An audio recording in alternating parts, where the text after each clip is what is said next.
Hello, friends. Welcome, everyone, here at Empty Cloud Monastery with Bhante Sumitta, a very senior monk. He's been a monk for 40 years, so we're very grateful to have him here at Empty Cloud with us and to learn from Venerable. This is the third part of the teachings that Bhante Sumitta is sharing on the Gradual Teaching.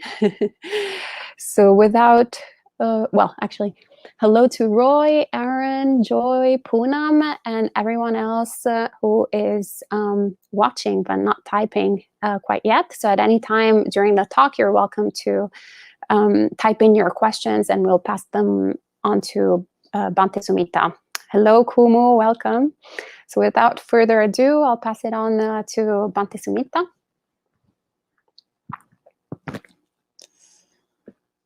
Samantha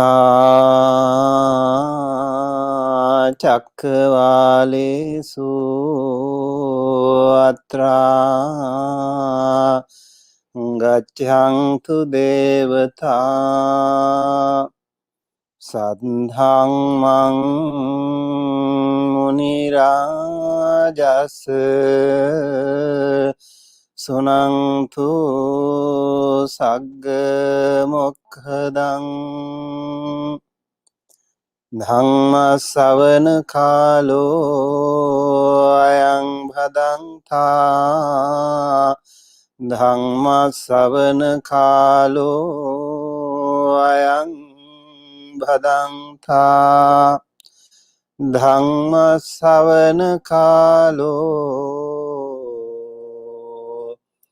Ayang Bhadantha.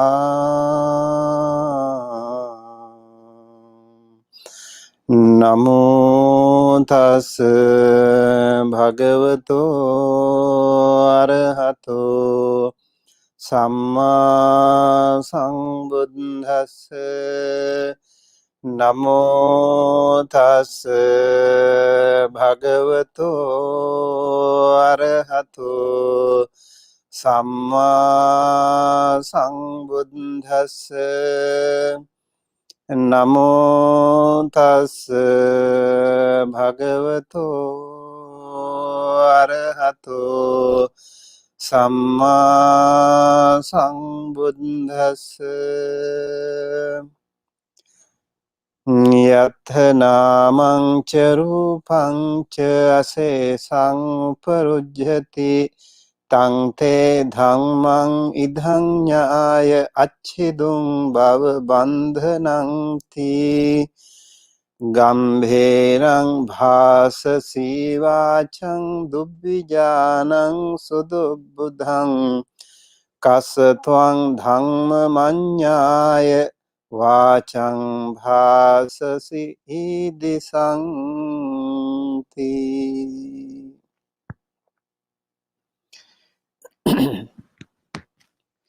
My utmost respect to the perfectly enlightened Samma Sambuddha, the noble doctrine of the Buddha, and the noble Mahasangha, the disciples of the Buddha. Hello everyone. Good evening to all of you, those who are joining us today from this part of the world, and also to the other people, good morning. And today at the Empty Cloud Monastery, I'm going to continue my series of Dhamma talk. We started with Dana kathaṁ, Sila kathaṁ, and today is the Sagga kathaṁ. I know somebody is very happy today. That should be Bhante Bhante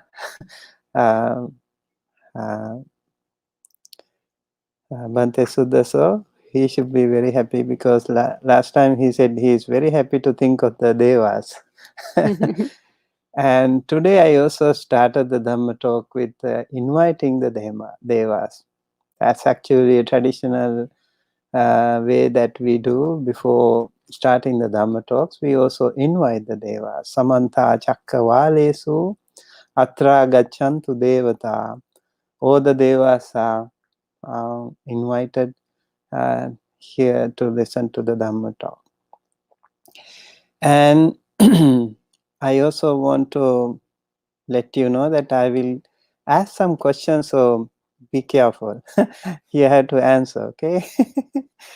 All right. So I also mentioned in my last few Dhamma talks that the number of times that we learned about the dana and the sila. Today, I also want to say how many times the word sagga or the deva is mentioned. Deva is mentioned in the Tipitaka 7,811 times, and the devata, which is also both male and female according to the Atthakathas, this has been used 3,106 times, and Devaloka 1,339 times, and Brahma is 1,553 times, and the Brahmaloka 920 times.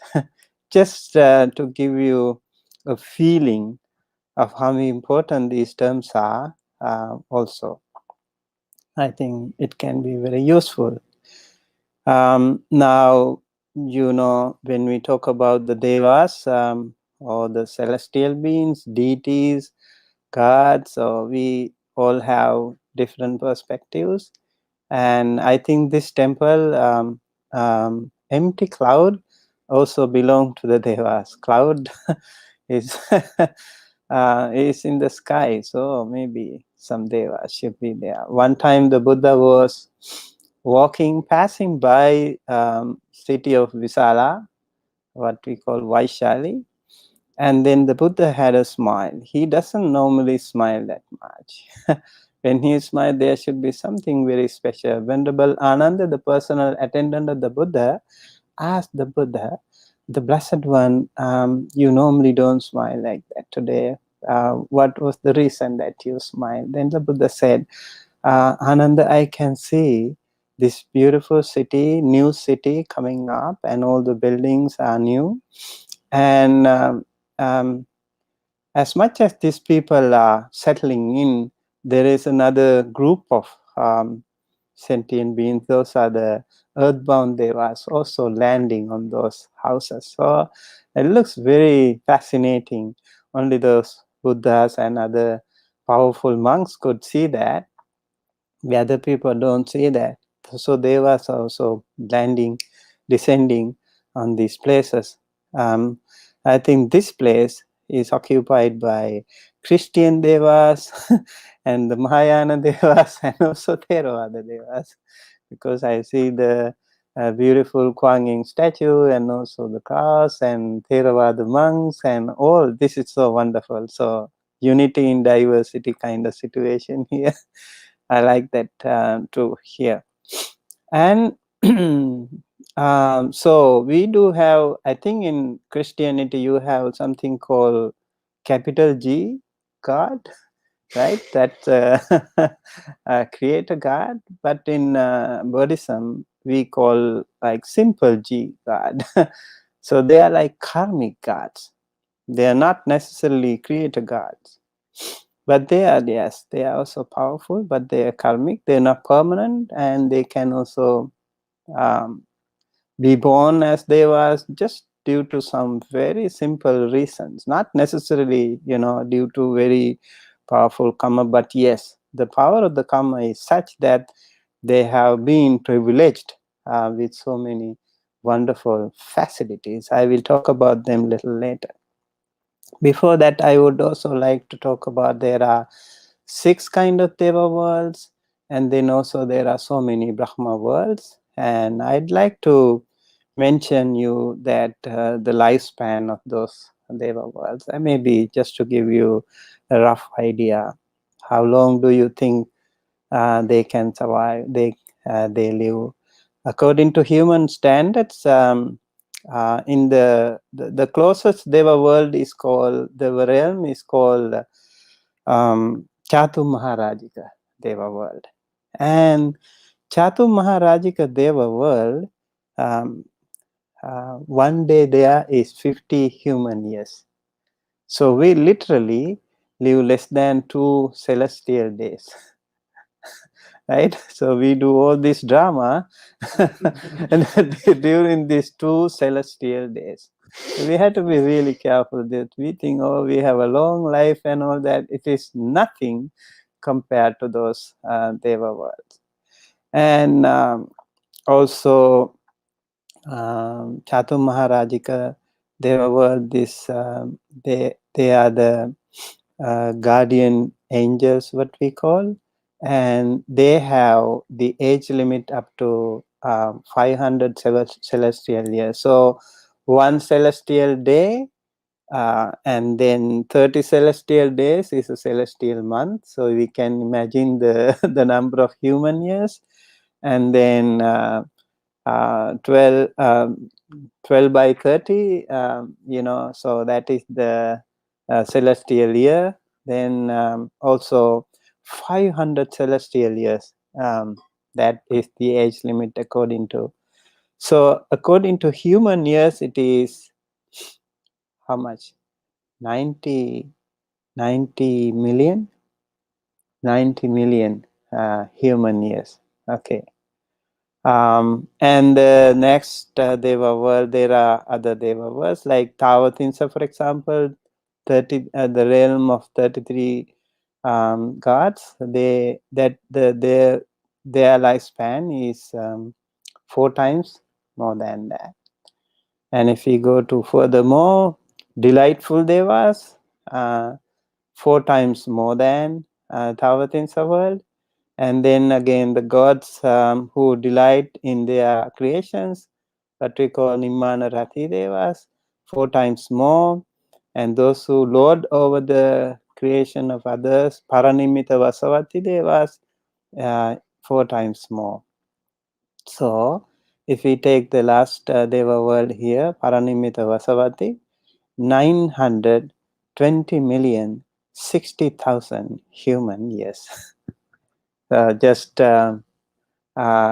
amazingly unthinkable kind of situation, but it can very well be the reason. Just like we compare to the ants or the mosquitoes or other insects, our lifespan is so long, when we compare to these things. And then also we compare to the other, some of the animals in the maybe sea, they also live maybe 300 years, or crocodiles can also live longer than us. So there can be situations like that. If you go to the other Rupavachara plane, that is the form realm, so a material, what do you call? So Brahma's retinue, 1/3 of the eon, okay, that is called kappa. That's another very long time. According to this Buddhist cosmology, they talk about that. And then Brahma's ministers, what we call Brahma Parisajya, they are half a eon. And then Mahabrahma is the world where we have 1 eon, 1 kappa as their lifespan. And then the minor luster, 2 eons, and then the infinite luster, 3 eons. Radiant gods, these are Brahma worlds, 8 eons. Minor aura, 16 eons. Infinite aura, 32 eons. Steady aura, 64 eons. Great reward and mindless beings, 500 eons. And durable gods, 1,000 eons. Serene gods, 2,000 eons. And beautiful gods, 4,000 years. Celestial, clear sightful gods, they are also Brahma, 8,000. And the highest god, 16,000. These are all Rupavachara Brahma realm. And when it comes to the Arupavachara Brahma realm, it's even more. Realm of infinity space, 20,000 eons. And then realm of consciousness, these are like Akasanan Chayatana, Vinyanan Chayatana, Akinchanyayatana, and Neva Sanyayatana. So 20,000, 40,000, 60,000, and the last one, Akanita Brahma realm, has 84,000 eons. So it will be all maybe mind-blowing. Just wanted to share how little that we live here and how much ego that we have built up as been thinking that we live long and all that stuff. So we actually live maybe less than 2 celestial years in the as 2 celestial days. So maybe the first celestial day we are stronger and a little bit more um, better looking and good health, and then when it comes to the second day, like in my age, I'm in the second day. So it's like, declining time. Right. So in this context, I would like to start with the talk of Sagga, or the Sagga Kathaṁ. So Buddha started the Dhamma talks to the lay people with Dana Kathaṁ, Sila Kathaṁ, Sagga Kathaṁ, Kāmānaṁ Ādīnavaṁ, etc., etc. Like last time we discussed about that. So Sagga Kathaṁ is also a very fascinating story. Like when we talk about the celestial beings, heavenly beings, it's really amazing. And their stories are really, really very, very beautiful. I was going through the book called Vimanavattu. Vimanavattu is a text full of stories of those devas and devatas. So how those wonderful devatas and devas, and those, when they were human beings, they did some good karma, and they were born in the deva realm, mostly in the so the stories are there in the Tavatimsa world at the beginning. So some of those women who were doing very wonderful good karma and born in the Deva realm. And then there are so many stories like that. I would like to share some of these stories. And then Samyutta Nikaya has a very, very beautiful section called Devata Samyutta. And Devata Samyutta has also a beautiful collection of those stories of devas who have come to meet the Buddha. So I was also thinking, how did they did their conversations with the Buddha? It should be very interesting, right? Have you heard the suttas like Evang me sutang ekang samayam bhagava savatyang viharati jetavane anatha pindikassa arame. Right then, a devata is coming. Abhikkhantaya ratya abhikkhantavana kevala kappan jetavanang obhasetva. The entire Deva, the Jetavana monastery was so beautifully shining when they were coming, radiating that beautiful, um, uh, glorious shine of those devas. And when the devas come, according to the Atthakathas, actually, it is said that they don't normally come with their own original forms. They can also change their forms into maybe better, more human kind of form, and then they also actually can have different forms. And by the way, devas also can reflect on their past births. They can think what good karma they have done before to be born as devas.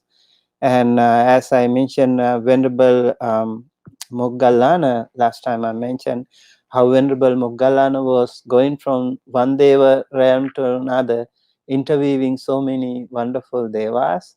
And their stories are also recorded in Devata Samyutta and Vimanavattu. And so it's really interesting. And then so these devas have come to the Buddha most of the time abhikkhantaya ratya, nighttime. Nighttime they have come, and so looks like they did not talk maybe in human language. Maybe I just feel maybe Bhante Sudaso and Bhante the other wonderful Sangha members, I would like to give you a comment on that. How did they actually converse with each other, have the dialogue, what language, what way of communication? Hopefully they also must have done some communication, maybe no emails, no Facebook Messenger, no WhatsApp, and then how did they come? But they had one of the most powerful mode of communication, what we call telepathy. They had clairvoyance, and they had Dibba Chakku, the Buddha had. So when they know, or no Deva is going today, so I should go take a look and pay respect to the Buddha, and that's how they came. And then Buddha also knew exactly who they are coming, where they are coming, all these things Buddha knew too. And their stories are really wonderful. And also that connection without Wi-Fi was very, very powerful too. Just wanted to say how important the communication, the mode of communication. Sometimes, one of the Devas who came to the Buddha was very, very radiant, and some of the monks were very impressed. And when they left, they asked, Venerable Ananda was also asking, who was that? The Deva who came with so much glorious, shining light with him. That was Anathapindika. So those Devas used to come to the Buddha from time to time. And in the sutta also it is said that Anathapindika normally, when he was a human being, he did not talk too much. He did not ask questions from the Buddha, it is said. He was very pious, very pious. And he would rather listen to the Dhamma talk, but he was a Sotapanna Deva person. But when he visited the Buddha, he gave a good Dhamma talk. It's interesting. And also he appreciated Venerable Sariputta so much, how important it was to listen to the Venerable Sariputta, and that sutta gives so much about that. Most of them, I was having that Dhamma Sukha. Again, I borrowed the word from Ayasoma. I had so much of Dhamma Sukha when I was reading Gatikara Sutta. Gatikara Sutta was such a beautiful sutta, and when I read that, I felt like so happy. And then even when I was meditating, when I went to bed, I was also reflecting on that sutta and how those beautiful Buddhas and those powerful, amazing enlightened beings, their power, their humility, their amazing compassion, loving kindness, caring for others, all these things came to my mind when I was reading that sutta. That's why I think I also used one of those stanzas as the topic today. And here in this, I think I will start with that story. That will be useful. So Gatikara, there are two suttas, one in Majjhima Nikaya, Uparipannasaka, 81st sutta, and also in Devata Sangyutta Nikaya, we have Gatikara sutta. So according to this, one day the Devata Gatikara, Devata is also called, actually here he was already a Brahma. And he said 7 bhikkhus reborn in Aviha Deva world, Aviha Brahma world, they have been fully liberated. Very interesting. When they were humans, they were like Anagami, non-returners. But the moment they were born in the Brahma realm, they became Arahant. That was the beauty of that too. So they were already Arahants. Remember, in the Deva world and the Brahma world, there are Sotapanna, Sakadagami, Anagami, Narahanta, Devas, and Brahma. So we have to be really respectful to them too as well. And so these have been fully liberated, with lust and hatred utterly destroyed. They have crossed over attachment to the world. And then the Blessed One asks Devata Gatikari or Brahma Gatikara, and who are those who cross the swamp, the realm of death, so hard to cross, who, having left the human body, have overcome the celestial bond? Gatikara says, Upaka and Palaganda with Pukkusati, these are three. Then Bhadya and Bhaddadeva and Bahudanti and Pingya.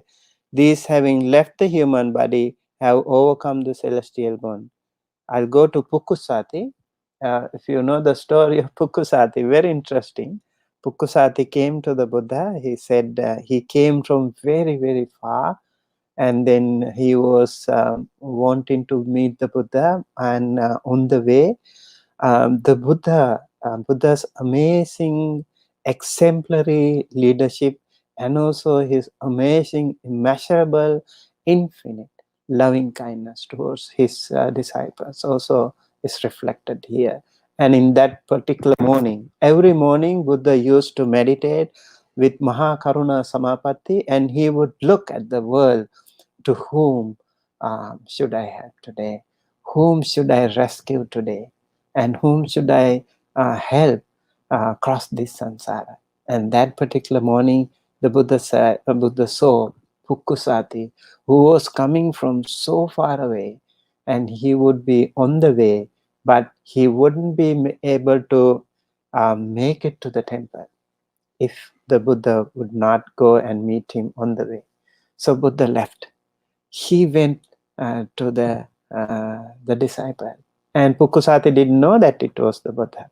And then they met on the way, and a roadside, what we call a resting place, and then they were chatting, and then the Buddha gave a Dhamma talk eventually, and he was so happy. And Pukkusati was, Buddha was asking, whom are you going to meet? I'm going to meet the Buddha. And do you know, have you seen the Buddha? No, I haven't. Do you recognize if you see him? No, I don't. He doesn't know anything about the Buddha, but he came to meet the Buddha. And then, so Buddha gave him the Dhamma talk. And he talked about this powerful Dhamma talk, and he was already just about to blossom. Just something very simple needed for him to push and opened up the doors, eyes for him, Dhamma Chakkung Udapadi, and that's it. And then he was so happy at the end of the Dhamma talk, and he said, I think after hearing the Dhamma talk, you are the one who is Buddha. He recognized by the power of the Dhamma talk, he recognized that this is the Buddha that I was looking for. And he paid respect to the Buddha. And he said, please, the Blessed One, ordain me and include me into the member of Sangha. And then the Buddha said, do you have robe? No, I don't. Then please go ahead and take a robe, find a robe, and I will ordain you. He went. On the way, he was knocked down by a cow. He died. That was the story. And Buddha knew all these things. And then the monks were like talking about that, oh, poor fellow, he died. He could not even become a monk. And then the Buddha said, bring his body and paid him respect and cremate his body just like you cremate an arahanta person. So he was already an anagami when he passed away, but he was reborn in the Brahma realm. Aviha Brahma realm, as Gatikara says here, he was arahanta there. He must be still there. Even today, just a few celestial days, right? So that's how he became part of the Buddha Dhamma. And so Gatikara is talking about that. And then Gatikara says, good is the word you speak of them, of those who have abandoned Mara snares, those whose Dhamma was it that they understood, whereby they cut through the bondage of existence. And Gatikara says it was not apart from the Blessed One, it was not apart from your teaching. By having understood your Dhamma, they cut through the bondage of existence. That's the Blessed One, your own Dhamma that they followed. And all these Sangha members, they were able to attain Arahanthood there.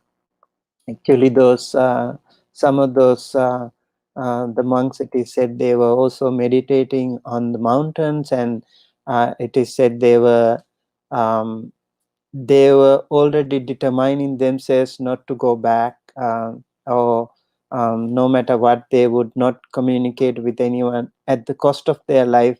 They would determine, we would try our best to become arahanta right here, right now. And they, it is said some of them could become arahanta and the others could not, but they did not want to go down and take some food. Other monks would even offered, but they did not want to take it, and so they died there. And so they were born in the Aviha world. So this is how they became arahanta there. And then I like the discussion here. The Buddha Gatikara says, where name and form ceases, stops without remainder. By understanding that Dhamma here, they cut through the bondage of existence. And this is a very, very strong, very powerful Dhamma talk that he does. Actually, yatta namancha rupancha asesang uparujjati tangte dhammang idhanyaya achidung bhava bandhanam. So nama rupa, when somebody can cut off the bhava bandhana, the bondage of bhava, or the samsara, will be cut off too. The Buddha was very impressed with that. And, and the Buddha says, oh, very interesting. And deep is the speech by you utter, hard to understand, very hard to grasp. Having understood whose Dhamma do you utter such speech? Very, so the Buddha was saying, Gambhiram bhasasi vachang dubbhijanang sudubbudang tassa kassa twang dhamma manyaya vachang bhasasi idisang. From whom did you learn this powerful, profound Dhamma speech? This is a very powerful teaching. And then he says, Kumbhakaro pureyasin vekalinge ghati karo mata pitti bharo asin kassa passa upasako. Who's Kassapa? Kassapa the Buddha, the previous Buddha.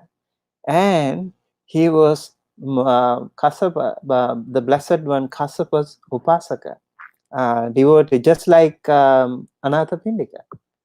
He was just like Anathapindika. He was called Ghatikara. Ghata means pot. So Ghatikara is potter. His job is pot, making pot. And he was very simple man. Virato metuna dhamma brahmachari niramiso ahuate saga meyo ahuate pure sakha. I have left, I lived a life of celibacy, he says, even during that time. And then brahmachari niramiso. And I had lived a very simple life. So bhamete pajanami vimutte satta bhikkavo raga dosa parikkine tinne loke visattikanti. And he says, in the past I was the potter, Ghatikara in Linga. I supported my mother and father then. They were also blind. And as a follower of the Buddha Kassapa, I abstained from sexual intercourse. I was celibate, free from carnal ties. I was your fellow villager. I was your friend, he said. This is also very interesting. In the past, I was your friend, he said. So he reminds the Buddha, Ahuate sagameye ahuate pure sakha. I was your friend before, remember? And the Buddha said, yes, I remember. You were my friend. And that story also is very fascinating. He says, I am the one who knows these 7 liberated bhikkhus. I also knew those 7 liberated bhikkhus. And then he says, just so it was at that time, as you say, of Bhagava, in the past you were the potter, Gatikara in Vehalinga, you supported your mother and father then as a lay follower of the Buddha Kassapa. You abstained from sexual intercourse, you were celibate, free from carnal ties, you were my fellow villager in the past, you were my friend. And such was the meeting that took place between those two friends from the past, both now inwardly developed, bearers of their final bodies. Antima Dehadari, the two friends who were bearing the final bodies met finally over there. You know, and this story, I was very fascinated. Of course, I had so much Dhamma Sukha after reading this. So I wanted to learn more about. Then I went to Majjhima Nikaya, Sutta 81, and that sutta gives so much information about how they were together. And Ghatikara there, he was a potter and very pious devotee of the Buddha, and Bodhisattva was called Jyotipala, a young man, a good friend of him. And then Gatikara said once, young man, my friend, let's go to the Buddha Kassapa. There is Buddha Kassapa. It is good to see the Buddhas. And very, very funny the way he says, like, what is the use of going to the Buddha? Those samanas, namundakena samanena. He says, what is the use of those clean-shaven samanas? Seeing them, what is the point? What is the use? And then he asked first time, second time, third time, he is not interested. And then Gatikara changed the topic. Okay, let's forget about that. Let's go take a shower in the river. Okay, he's happy with that. And then they both go there. And then again, Gatikara asked, let's go to the Buddha. Buddha Kassapa lives nearby. He's very good. It's so good to see the Buddhas. Oh, I'm not interested. What is the use? And he said, and then first time, second time, third time, when he said that, and he was also washing his head, and he was catching his hair. And young man, Jyotipala was a Brahmin caste, a higher caste. Gatikara was a potter, and he is from a lower caste. And normally they don't touch the Brahmins just like that, especially with the hair. And when he hold the hair, and he was asking, do you want to go to the Buddha? There is the Buddha Kassapa, and it's very good to see the Buddha, and let's go. And he said, and then he was shocked. Oh, how wonderful, how marvelous this man, Katikara, my friend. He still wants to go to the Buddha, and he's even touching my hair. Normally the other people don't touch my hair. I should listen to him. And then he said, okay, release my hair. I will go with you. Let's go and meet the Buddha. And they meet the Buddha. And they are, Katikara asked, Blessed One, Kassapa, this is my friend Jyotipala, and he is new, and please give some Dhamma talk to him. And then the Buddha gave a Dhamma talk to him, and then they were so happy, both of them, and they went back. And now it took U-turn for Jyotipala. Jyotipala was asking Gatikara, Gatikara, you are so much into Buddha, and why don't you become a monk? I want to become a monk, he said. You want to become a monk, but you know I am taking care of my old blind parents, so how can I do that? And then I want to become a monk. I would like to. And then he took Jyotipala to the Buddha, and he ordained, and he became a monk over there.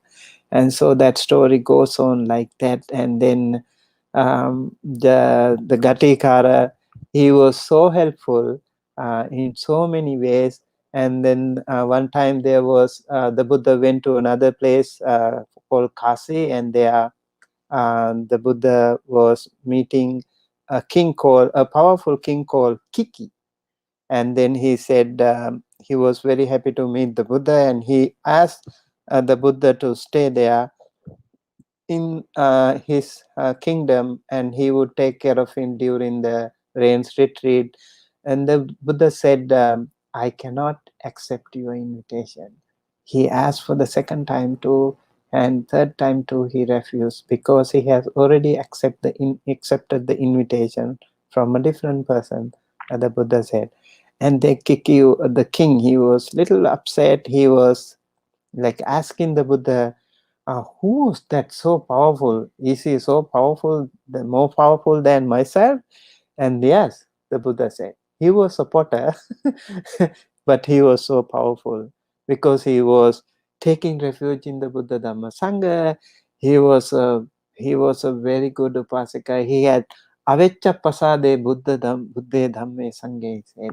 He had unshaken confidence in the Buddha Dhamma Sangha, and he was already an anagami non-returner. And he was also taking care of his blind parents.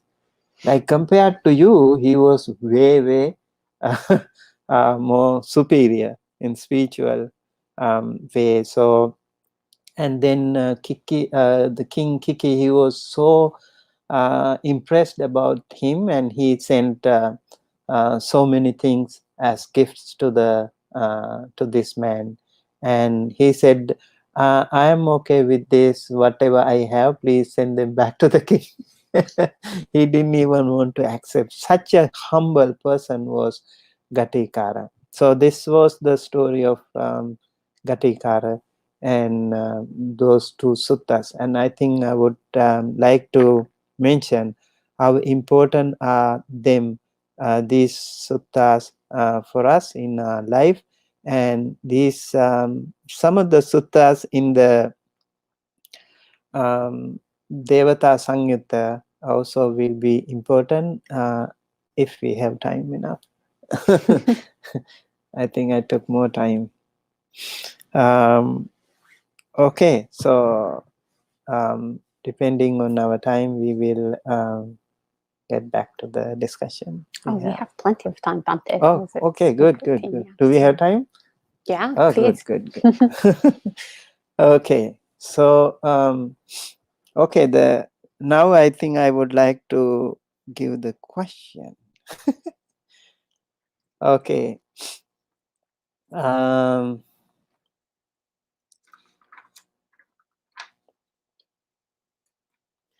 Okay, so the lifespan of Akanita Brahma realm. I would like to give this question to our online viewers.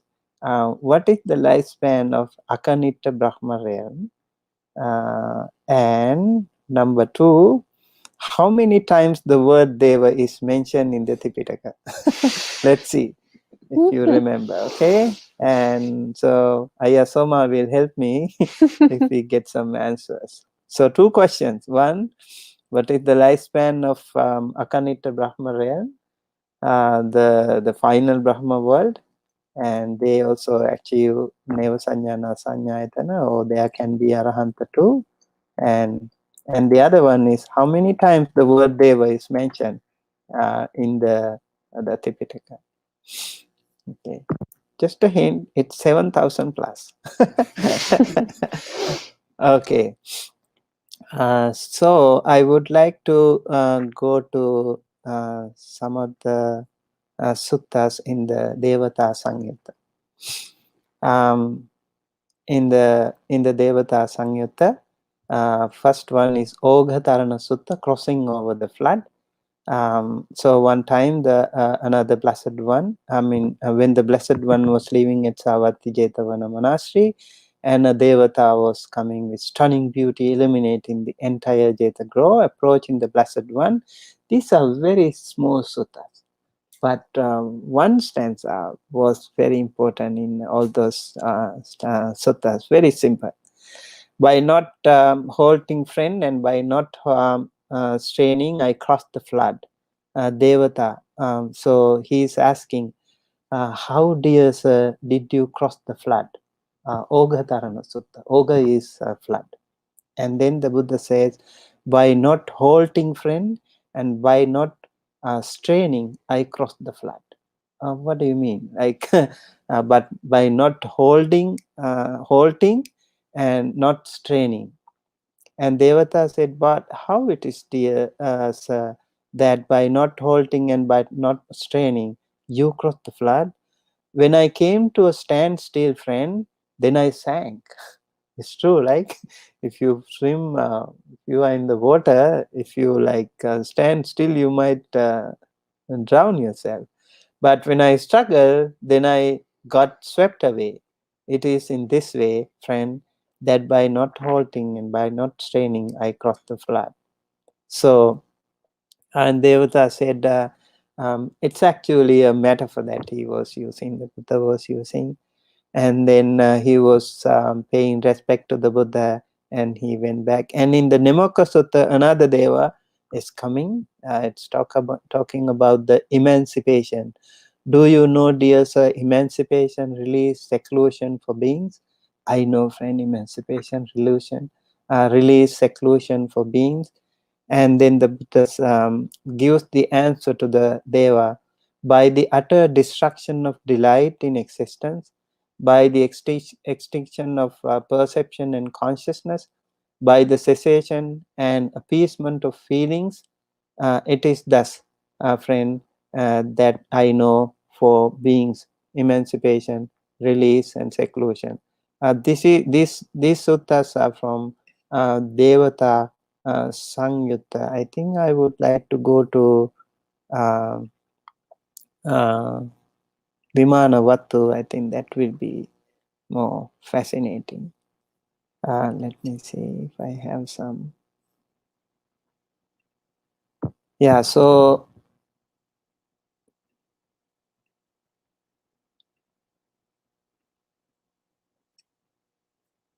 okay.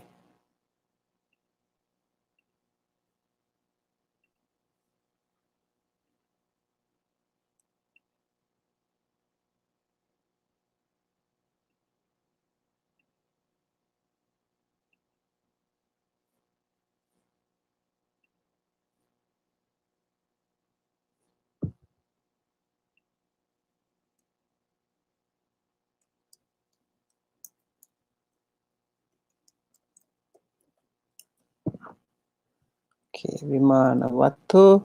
In this, we have so many suttas, and how the Buddha is explaining, those devas are explaining their stories to the Buddha, to those monks, especially when Venerable Mahamoggallana, when he went to the Deva world, and he was actually collecting, meeting many Devas over there, and then he discussed these things.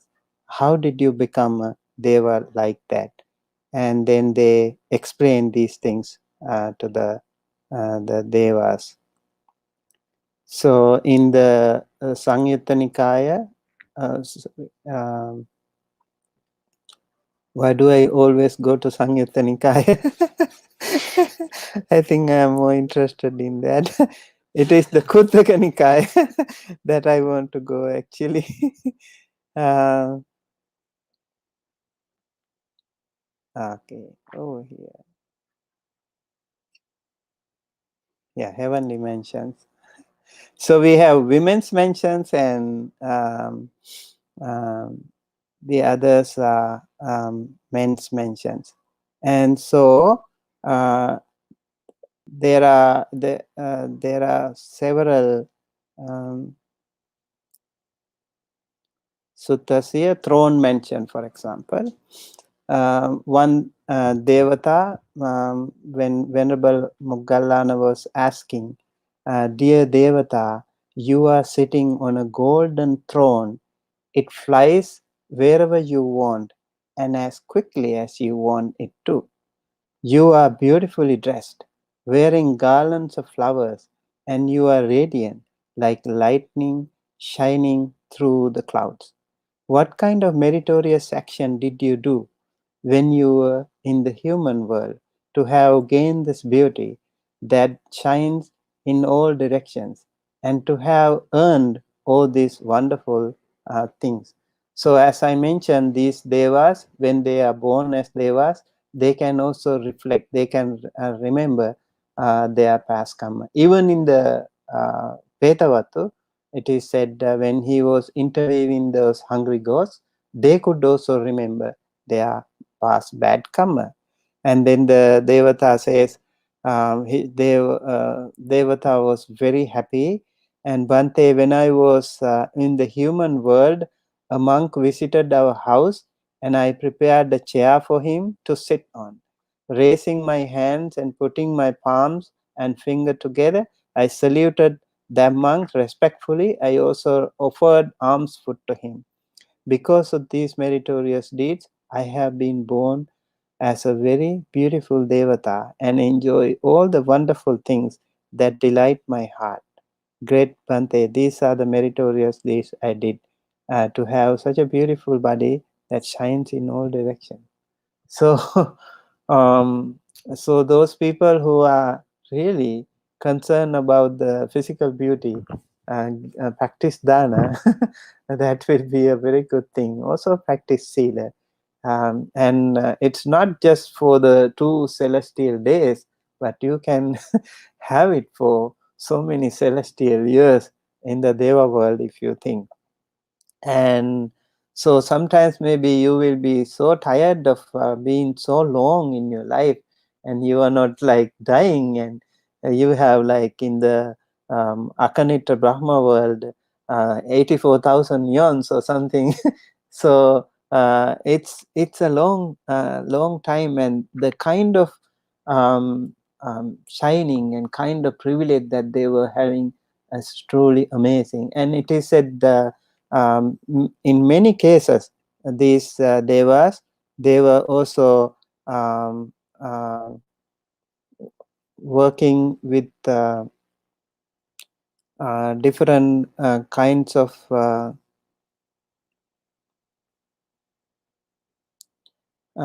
meritorious activities. And so in another sutta it is said that this they one of the deva, when she was devata, when she was interviewed, she said, I was a very loyal wife, and I was very patient, and I had been very good taking well care of my husband, and also I was very good, and I was doing so many good things, also paying respect to the Mahasangha, and doing so many charity activities and all.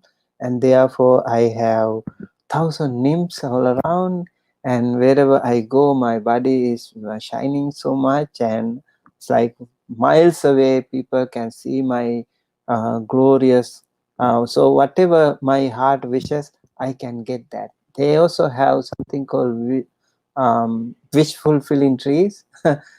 So like a kaparuka, so they have so many powerful things. And all these things are mentioned in the Vimanavatu, so many stories, and all these and in this particular sutta that this lady also was Sakadagami. So even Sakadagami devas were there. I just checked that out in that sutta. It is said she was a Sakadagami person. And so the interesting part is that they when they were human beings, they were doing some simple things, and but they were also practicing as good people, and then you can also become a wonderful deva if you are born in the human deva realm. If you are born in the human realm, you are also getting so many. Just imagine like Queen Elizabeth. You know, is she's so amazing. She's like into 90s and still strong and still very good. And I heard her story speech last year, I think, in the COVID, when she was addressing the nation. Her voice was flawless, and you don't see it like from a person who was in 90s. You know, they have done so much good karma in the past anyway. You know, so maybe there are very wonderful people also in our world, very happy, nice looking, good looking, very attractive, and very rich, very prosperous. They have all comfort, all power, because of their good karma in the past. And if they are born in the human realm, they will be getting so many things like that. And then if they are born in the heavenly realm, they will also get so many wonderful privileges like that. One time, when the Buddha was also meditating in the morning with Mahakaruna Samapatti, he saw one young man, and he was about to die. And then the Buddha went there, and this young man, he was sick, very sick, and that day, moments later, he would have died. And then Buddha saw him facing towards the wall, and he was kept outside the house. This is Mata Kundali story. And the Dhammapada's second stanza, the background story. And then the Buddha sent a light. Sometimes Buddha used his magical powers to help others. And that time the young man saw that beautiful light. He turned, he saw the Buddha. That's it. That was his last moment. He was so happy to see the Buddha. Died on the spot, and he was born in the Deva realm with that last Chuti Chitta being so full of happiness, Dhamma Sukha. And then one time a frog, it is said, when the Buddha was teaching the Dhamma, and a frog was very curious. And then he was listening, and maybe he didn't understand anything, but you know, even the jungle animal would be so happy to maybe even to listen to the Dhamma talks, maybe listen to chantings. I have personal experience with some animals too, like that. So, and he was listening to the Dhamma talk, and one man, he was also listening to the Dhamma talk with a walking stick, and he was pressing the stick on the manduka, what we call frog, and he died there while listening. He was maybe with some positive energy was there. He was born as a Manduka Devaputta. I remember in our temple, when we were small monks in our temple, we had our Dokohamaduru, or the high priest, the abbot. He rings the bell in the night, evening time, for evening chanting. And you know, the first respondents to go to the vihara, the dogs. we had a bunch of stray dogs. They were like homeless dogs, so we were taking care of them. And all those dogs, they used to go there. They go to the vihara, and you know, they also do that circumambulating things, like 3 times and then sleep. Until we finish chanting, they would be there. That's amazing. How they are so sensitive to the chanting. They like it. They like it, but they don't like the bell ringing. Like the big bell, when we ring, they don't like it. But they like that bell when the abbot rings the bell 3 times. They know exactly this is for chanting. And we also go to the dana hall in the morning and in the lunchtime. He rings the bell, but the dogs do not respond to that. they respond that when it comes to the evening chanting. You never know, you know. They definitely can be a part of that. So even the animals can do something like that. Okay, I think we will get to the discussion. If we have any, do we have any response? Annamayang Dhammakataya Sadhukarang Dadamase Sadhu, sadhu, sadhu, anumodami. Thank you so much, Bhante Sumitta, for sharing Dhamma. I'm very grateful. And well, we only have one answer to your questions, and this is from Gita. And Gita says, the Akinata realm is for non-returners, a special realm for Buddha Dhamma followers. This is their last birth, also known as the pure abodes. And the question number 2, no idea. Which is how many times the term Deva is in the suttas. Okay. So yes, so the age limit of the Aviha Akanita Brahma realm is 84,000 eons. And the number of times that the word Deva is mentioned, 7,811 times. So other words are also, they are related. Okay. Any other questions? Yes.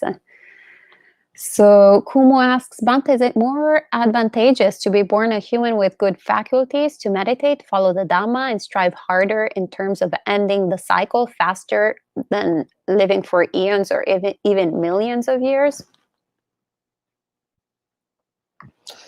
Yes, to be born as a human being, I think, is one of the most privileged things that we can ever have. Remember, only human being can become a Buddha. Not a Deva, not a Brahma. So in this human realm, we are so lucky. We are so privileged that we have the opportunity to become even the Buddha if we choose to. But as humans, we can select either go to heaven or hell. It depends on right, humans. And so although humans have the capacity to attain any of these states, they can achieve the enlightenment, they can go to the Deva world, or they can go to the hell realm according to their own karma. So people who are worrying about death, for example, you know, when it comes to death, people are so sad, so sorry, and very anxious, and very upset about dying. For them, we can say, this is just 2 days here. Just 2 days, right? So not to worry, you will be born in, if you want to live longer, you know, so many eons, so many millions of years you can live if you want to. And then you will also be tired of, you know, living forever. Like, that is why some of those Brahmas, you know, the Brahma realm, they see the Buddhas coming and going, the world systems appearing and disappearing, and they feel tired, you know, seeing all of them. And they also think, kind of maybe building their own ego to think that way, that I am eternal, I am living forever, the others are all gone. So also maybe some of those devas can be just like that too, the Brahmas and all. So even the Brahma realm, Maha Brahma, so his Brahma realm is 1 year, that's still a long time. Yes, most important thing is actually to do good and to be good and take the maximum use of this human life and get rid of the samsaric suffering because once you come out, no matter what, if you are a non-returner, you will not come back. So, but even otherwise, if you are a Sakadagami, it is still okay. You know, if you are Sotapanna, very good. You will not be born in the hell realm. Never again. You say they are Sattakatu Parama, only maximum 7 times they would be born, and after that they will be attaining their enlightenment. But even the Devas, even the Mahabrahmas, and other beings also can be born again in the human realm, maybe even in the hell realm. That can very well be the case. One time it is said the Buddha, a very interesting story, Venerable Ananda and the Buddha, they were walking and they saw a line of ants. Did I say the story before? I don't think so. So the Buddha saw this line of ants and he had a smile. When he has a smile, there is something special. And then Venerable Ananda looked at him and then he asked, the Blessed One, again, very special. Why did you look at those ants and you smile? And then the Buddha said, Ananda, these ants were before, all of them, every one of them were like Chakravarti Raja, universal monarchs. Now, just ants. Can you imagine the immeasurable samsara that we are all walking to? And it is also said one time when the Buddha was walking, a buffalo was looking at him. And the Buddha said, he was a Brahma before. He was a Brahma before. Amazing, right? So there is always a chance if we do not attain at least the Sotapanna. There is no guarantee. Remember, Devadatta also attained jhanas, and he declined from the jhana. He was born in the hell realm. He would be suffering immensely there in the absolute darkness. That will be miserable. And if we hear the stories of those petas, the hungry ghosts, and how they suffer in the hell realms, that would be really sad to see. And Buddhas, sometimes he would encourage people to do good things, like Dana Kathaṁ, Sila Kathaṁ, Sangha Kathaṁ.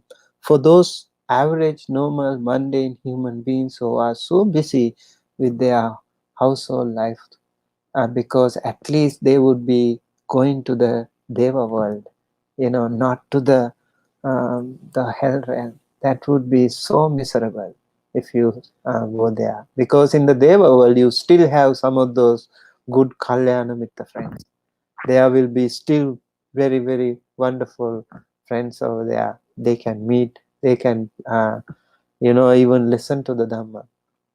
That can still be there. But if you are born in the hell realm, that will be very sad. Imagine you are an animal. You are a lion, let's say. How many times a lion would kill other animals? So it will be all doing bad karma too, right? So it's not easy to be to get rid of the animal realm. It is sometimes like 500 times you will be born in the same animal realm. That will be very unfortunate. So things like that can happen to many people. Thank you, Bhante. And Original Mind has an interesting question that is, Bhante, what is to be said of astrotheology? The title Buddha is a reference to the planet Mercury, which rules over intellect. The Buddha's enlightenment was born of Venus. I'm not sure. Went over my head. If he or she can maybe explain a little bit more. Yeah, I don't think that we are very aware of what astrotheology is. This is the first time I see this word. So I've heard of perhaps- astrophysics. Yes. Yeah. Right, and Denise says that sutra about crossing the flood by not striving and not staying in place always intrigues me, way above my head. Great, and Gita says, Bhante, is the Akinita realm made of 1 Aviha, 2 Atapa, 3 Sudasa, 4 Sudasi, 5 Akanita, 4 Anagami non-returner? Yes. So there are like arupa realms, Brahma realms. There are some Brahma realms that are part of these arupa realms. And also I want to say, in the arupa realm, you don't have a body. So unfortunately, they cannot listen to the Dhamma too. Right? You don't have a body, you don't have ears. And also they cannot create the body like the other devas. They can actually recreate the other forms of bodies, but they cannot. So that's why some of the Buddha's former teachers, they already had neva sanyana sanyayatana state. So they could not be helped by even the Buddha. So when you go to that extreme, like Atta Samapatti, there is a little bit of chance that you missed out even the Buddhas, some of the Buddhas. Thank you, Bhante. And that was the last question online, but there might be some questions from the audience, perhaps, live audience. I have a question. Yes. So, I mean, I would imagine just like personally for yourself, I mean, the top choice of goal in this life, Arhat. Second choice, Anagami, Sakadagami, Sotapanna. But your fifth choice in this life, say next life, would you really want to be reborn as a human? I mean, it seems like the human world, this earth, is just going in a really negative direction. Like, would you not want to reborn in, say, Tavatimsa, where you could have, Dhamma friends who are already Sotapanna or whatever? Do you think about this, or do you? I think from time to time it is said the devas also descend here, no matter what. It is said, for example, the Mahamaya Devi is there in the Tavatimsa realm, and then also the Anathapindika and all those powerful devas. Sometimes it is said some of those devas come here maybe just for few minutes, few hours to help the humans. And also when the Buddha Dhamma is not there, the Pacheka Buddhas would still be there. Pacheka Buddha would still try. And yes, as sometimes it's okay to be born in the Deva realm. Sometimes it is okay to be born here, and especially when the Dhamma is around. And sometimes, let's say, like we all go to the Deva realm, and nobody is there to help rescue the other sentient beings, right? So maybe are we becoming little more selfish in that way? Sometimes we also have to help. Maybe when we are in the middle of those innocent people, maybe like we can also show some path. That's why the Buddha was also born as among the monkeys, among the lions, among the other animals, among different kinds of professions. He wanted to actually help rescue them in different ways. So I would say better to be a human for sure. But sometimes like not necessarily the Brahma realm, I think. Unless you are an anagami or something, I think not so long to be born, and you can do so much about that.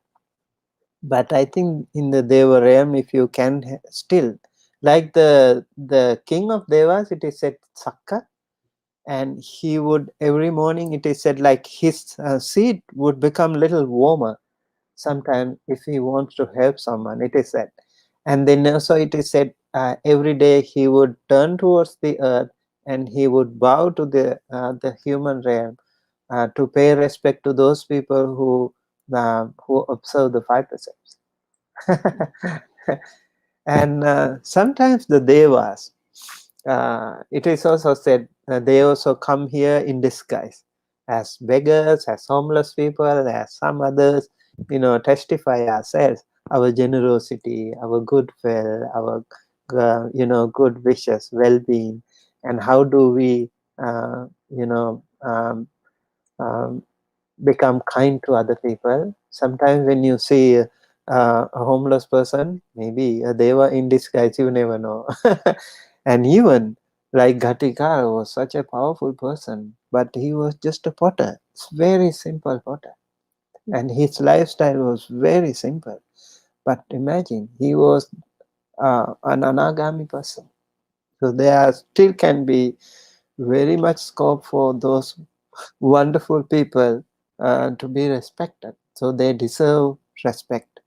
That way, I think, is a very good way to think of them and pay respect to them. Be respectful to all the living beings.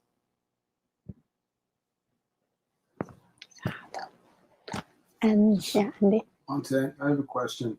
So, admittedly, the week, and it's really ridiculous at this point, but the weakest part of my practice is sutta study, which I'm going to start doing something about tomorrow. So I've read a handful, not a lot, but a handful. A lot of other people's opinions. But my point is, so many Buddha Rupas, the Buddha smiling in the Buddha Rupas. So was he not smiling a lot in the suttas? Is this because he was practicing sense restraint, or because I see so many Buddha Rupas smiling all the time? See, the Buddha smiling in the sense like when he smiles, he would smile on a very unique way, and that way Venerable Ananda gets some sign, or this is due to some very special reason. And I think the Buddha statues always give us some good energy, positive energy. To look at the Buddha statue, we feel so good. And also different cultures, you see this Sri Lankan Buddha statue. Sri Lankan people would be very happy to see white Buddha statues. And then you see the Buddha statue behind me, and other Mahayana or Vajrayana, or like Kamakura, like in Japan, you have Thai Buddha statues. They feel like more connected to them. And I'm pretty sure when Buddhism in Africa flourishes, the Buddha would be a black person, and somewhere somehow here, maybe in the West, Buddha would be a white person. That way you feel more connected to that. So I think although even without smiling, Buddha's amazing capacity to radiate the loving kindness can be felt by everyone. So when he smiles, but definitely not like laughing. But when he smiles, it's a sign for others to see, because he sees so many things, like beyond our vision. He can see so many things. Like when he looks at you, he will see like thousands of births ago, who were you, like what were you doing, and how you did so many good and bad karma. He would know exactly, just like a press of a button in the computer. Even much more powerful than that. Does that make sense to you? Yes. Thank you, Bhante. We have another question from online, Bhante, from Aaron, who asks, Bhante, does the Dhamma describe whether it's possible to be reborn as more than one being simultaneously, or is rebirth singular? Or is this identity ultimately delusion anyways? To be born, I mean, in two different terms. I think to have one person be reborn as two different people.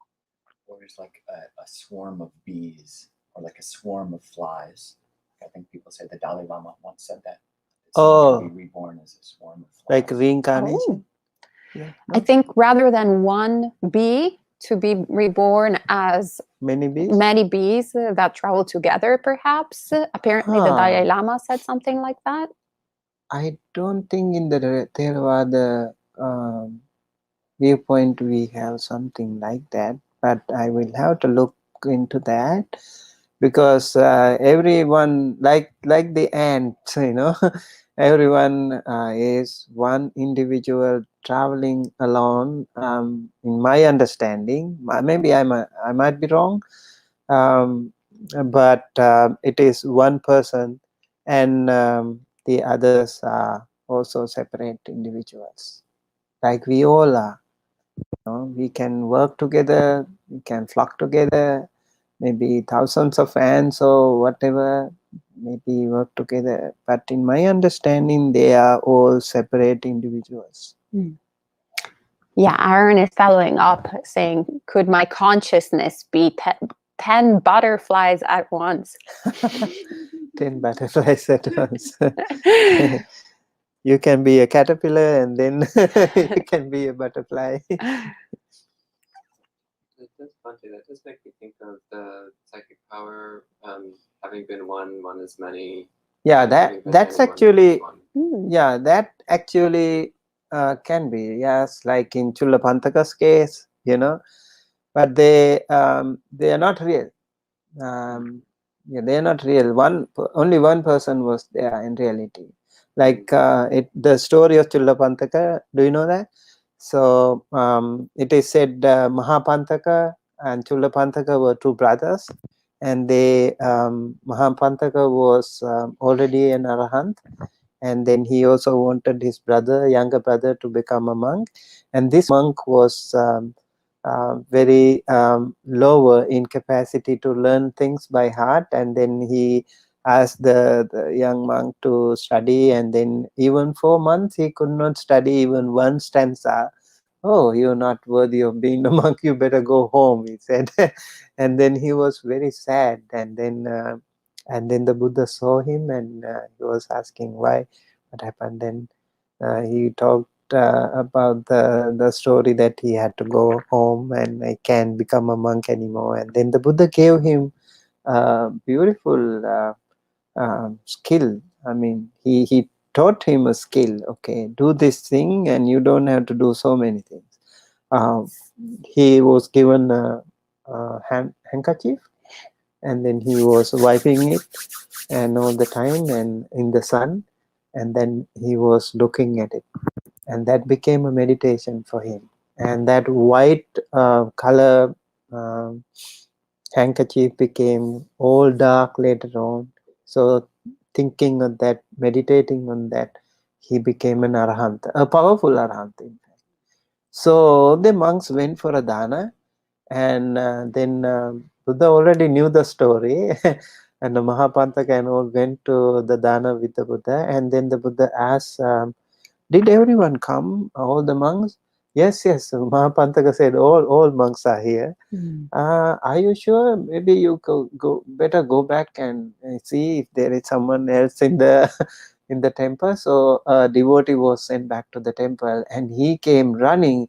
There are so many monks in the temple. He said, what? It's impossible. No, there are so many monks. And then the Buddha said, okay, go ask the name. So they said, I'm Chullapantaka, I'm Chullapantaka, I'm Chullapantaka. Everyone knows Chullapantaka. And then what to do? Like, okay, then the Buddha said, so when somebody said Chullapantaka, you catch his robe, and the others will disappear. So that way, the Chullapantaka story, he was again invited to the dana. Yes, you can create and recreate different forms. That is, if that is the case, like but they are not really sentient beings. They are just created, maybe like bees or something, if you want to be like that, maybe, depending on your spiritual power, maybe.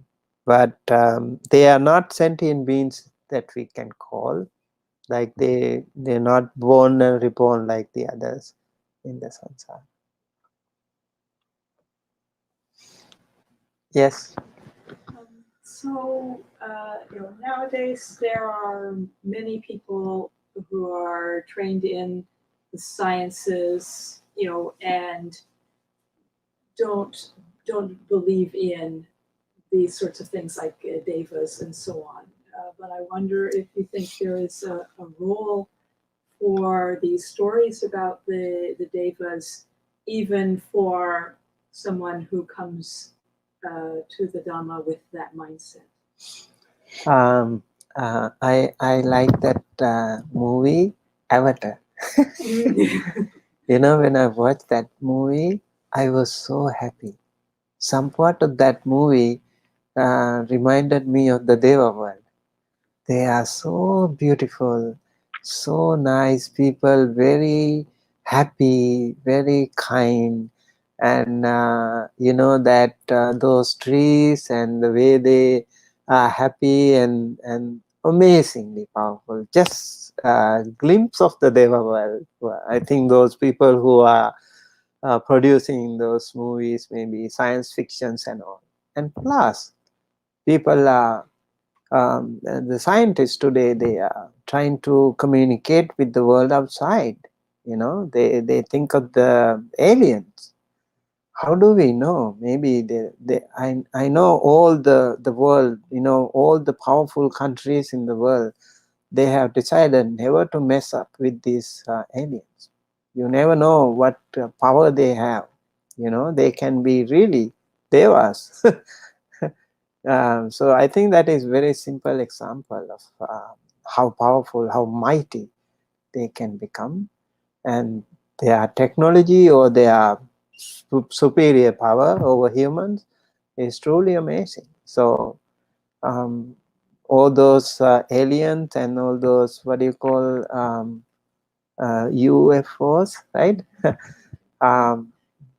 Can be good examples of the real-time modern day devas that we know. And yes, you can actually never, because the modern day science is still not complete. Every day it is changing. The knowledge, new knowledge will be replaced. With the old knowledge will be replaced by the new theories. It happens all the time. And so people who do all these things can also think of another way. Like, I think if they have a little bit of background of the Buddhist theory of karma and dependent origination and all these things, and some of those people who are into that, they have also become very wonderful practitioners. They can also become like that. And yes, so these things can be used in that way. I think if you think like the science will be the ultimate, I think there is no way out for you. I think if you are more flexible into thinking that we also know that there are so many things that we don't know. So I think it is very important. The Buddha said in one sutta, I remember, there are three massive things in the world. Mahasamudra and Mahameru Pabbata and Mahapatavi. So this ocean, great ocean, is so big, right? And in the Mariana Trench, how deep is that? Maybe like 13 miles something. It's really 13 kilometers, right? So it's really, really very deep. And the volume of water, we can't even think of it. And then Buddha said in Asu Sutta, for example, the kind of tears that you shed as a mother when your children dies, more than the ocean of water. You can see the immeasurable samsara. And then he said, these three things, massive structures of objects that we have. The great ocean, the great Mahameru Parbata, maybe the Mount Everest or something like that. And the other one is the great earth. All these things will also be gone forever. Nothing will remain. Nothing will remain. This ocean will be dried out completely one day. But yet, our ignorance will be there with us. It will take us to the samsara more and more. And unless and until we come out of that whirlpool of ignorance, we will always be trapped inside. We will always build our ego, possess things, accumulate this and that, and cry over our children or whatever, So we will call ourselves, this is me, this is myself, this is mine. All these things will be there, but we will never be out of this samsara. We will be born as Brahmas and born as ants. No way out unless we try to decode that circuit of transmigration. That circle, we have to come out of that. Only then we can do something about that. Only Sotapanna can guarantee you that your liberation is close by. Does that make sense? Thank you, Bhante. And well, there's a question that's not really related, so perhaps you can ask that question on Friday evening at Monk Chat, where there will be a panel of monastics, and they'll be happy to answer it.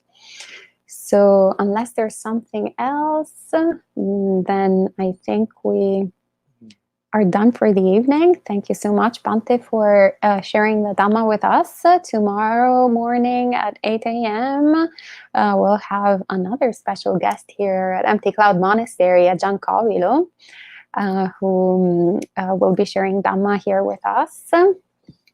And then we'll have, again, Bhante Sumitta continuing these sessions on the gradual teaching. So both Thursday evening and Friday morning, and then Monk Chat once again Friday evening.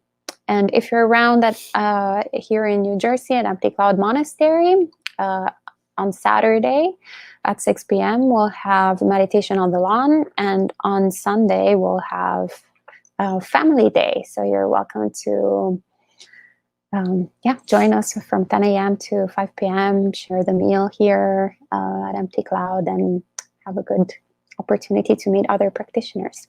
All right, so I'll pass it on to Bhante for the sharing of merits. Thank you everyone for joining us today, and I think as a customary tradition, we will transfer merits with all the devas. Share the merits with all the devas and all the brahmas, all sentient beings.